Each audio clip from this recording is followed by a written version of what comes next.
اختر شیرانی ایک بڑے شاعر گزرے ہیں علی بھائی، آپ نے سنا ہوگا، کمال شاعر تو کمال تھے، لیکن ان میں کچھ خامیاں بھی تھیں۔ خامی یہ تھی کہ وہ بلا کے شرابی تھے، ساتھ ساتھ وہ اپنے سامنے کسی کو خاطر میں نہیں لاتے تھے۔ ایک مرتبہ ایسا ہوا کہ چند کمیونسٹ، اس وقت یہ لہر بڑی چل رہی تھی، تو وہ چند نوجوان آئے ان سے سوالات جوابات کرنے کے لیے، لیکن ان کے لیے 2 شراب کی بوتلیں لیتے آئے۔ دونوں بوتلیں انہوں نے پی لی۔ پینے کے بعد وہ اپنی مستی میں، اپنے ترنگ میں آ گئے۔ اب جب انہوں نے دیکھا کہ رنگ چڑھ گیا ان کے اوپر، تو انہوں نے سوال شروع کیے۔ ایک نے کہا، یہ بتائیں جوش کے بارے میں کیا خیال ہے؟ طرح دے گئے۔ فرمایا کہ ساحر لدھیانوی کے بارے میں کیا کہتے ہیں؟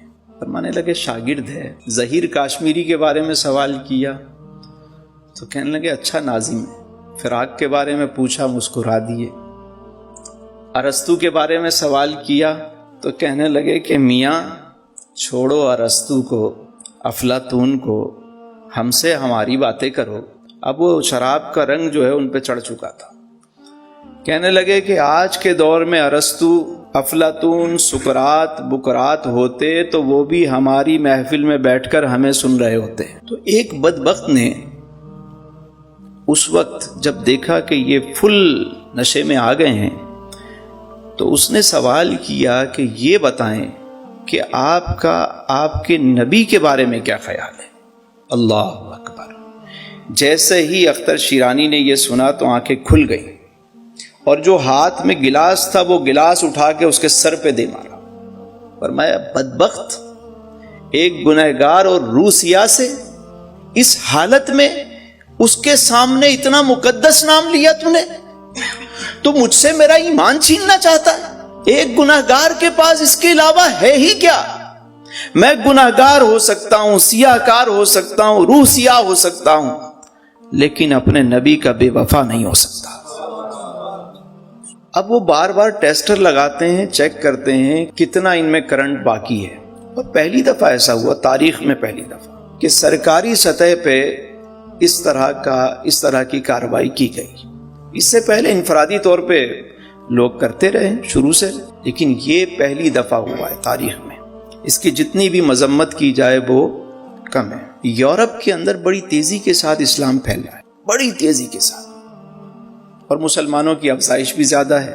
تو اب انہیں خطرہ لاحق ہو گیا کہ کسی طریقے سے انہیں بدنام کریں، فساد پیدا کریں، ان کو نکالیں، لیکن ان کے گھٹانے سے یہ چیزیں گھٹ نہیں سکتی۔ یہ کیا خاکے بنائیں گے یار؟ اللہ نے اپنے نبی کا تو سایہ نہیں بنایا، سایہ نہیں بنایا کہ کوئی اس کی بے ادبی نہ کر دے، اور پھر خاکہ اس کا بنایا جاتا ہے جس کی تصویر ہو۔ یہ تو اپنے خاکے بنا رہے ہیں، کیسے خاکہ بنا سکتے؟ شیطان بھی اس روپ میں نہیں آ سکتا، تو ان کی کیا ضرورت ہے کہ یہ کچھ کریں؟ کہ فرانس یہ سمجھتا ہے کہ ان کو ہم نشے میں لگا دیں گے، چیزوں میں لگا دیں گے، فلاں میں لگ گئے ہیں یہ، تو یہ اپنے نبی کو بھول جائیں گے۔ یہ ان کی بھول ہے۔ مانا کہ ضرورتیں ضروری ہیں زندگی کے لیے، مگر یا رسول اللہ آپ سے ضروری تو زندگی بھی نہیں۔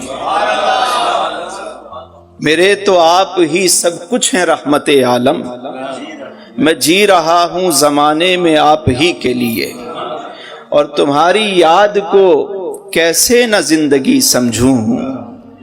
یا رسول اللہ تمہاری یاد کو کیسے نہ زندگی سمجھوں، یہی تو ایک سہارا ہے زندگی کے لیے۔